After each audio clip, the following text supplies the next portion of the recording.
And our November craft of the month is made out of bread. Don't worry, you're not going to have to go waiting for it to rise with the yeast or anything like that. You just buy some bread dough. What is this? Rhodes frozen bread dough in your frozen food section. It's already made for you. And we're going to show you how to make Cornucopia Bread Baskets made out of bread this month. They look really cool. Wait till you see them. What I'm doing right now is I've already molded a foil cookie sheet, molded it into the shape of a cornucopia, kind of turn it up on the end here. You don't have to glue it or tape it or anything, just kind of wrap it around and it'll stay like that. And then I rolled out these little dough snakes like that. And you're just going to wrap those around. Also, we're going to add like a little grape leaf on the top of it to make it kind of decorative. And I'll show you how to do that in a second. But right now all we're doing is wrapping these dough snakes around our foil cornucopia.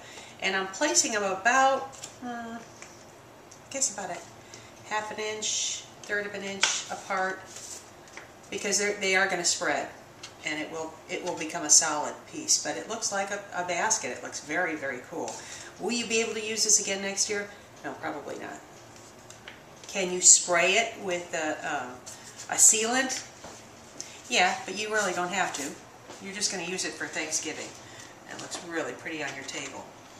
And it needs some parchment paper, or if you don't have parchment paper, use some foil and then spray it with your baking spray.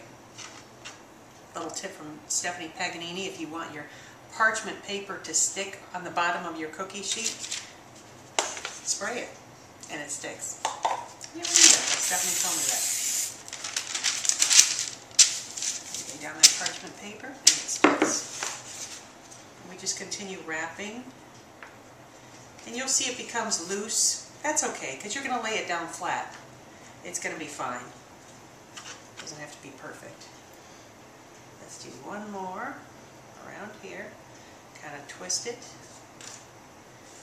Again, just dough snakes. Like that. A little cornucopia. Isn't that cool? Just like that. And then we're going to take this little piece of dough, and I made it look like, kind of flattened out both ends, so it kind of looks like two leaves. I'm going to put that on top. That, and then I rolled out little dough balls. That's our little grapes. And just stick them on there.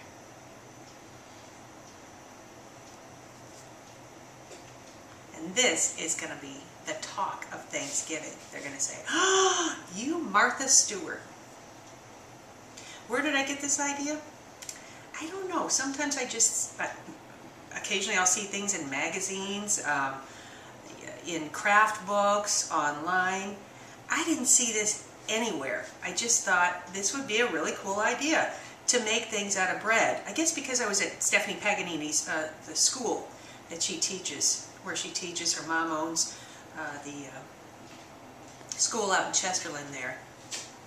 And there was a guy there making art out of fruit. So that's what was planted in my head. I thought, why couldn't you make art out of bread? And I'm not a big bread maker. I don't want to sit around and wait for it to rise or anything. So I just bought it out of the frozen food section because it's just going to be a basket anyway. So I'm going to put this in a 350-degree oven for about 20-25 minutes until it turns brown. You want to make it shinier? Wait until it's almost done, remove it, and then get some water and egg white, mix it together, and then brush it on. It'll make it a little bit shinier, but you don't have to. So this is what it looks like in the end. I think that's going to be really pretty when we have Thanksgiving this year. Beautiful centerpiece. And I want to show you our new baby too. You want to be on camera? He's a little camera shy. This is our new little boy, and his name is Nash. Yes, he was named after Crosby, Stills, and Nash. Huh? We don't quite know how old he is. We don't quite know what breed he is. He was adopted through the Humane Society of Greater Akron. And he was found in an abandoned parking lot down in Akron, in an Acme parking lot. I don't know who could leave this cute little thing abandoned, but we're glad that he's ours now. Say Happy Thanksgiving, Nash.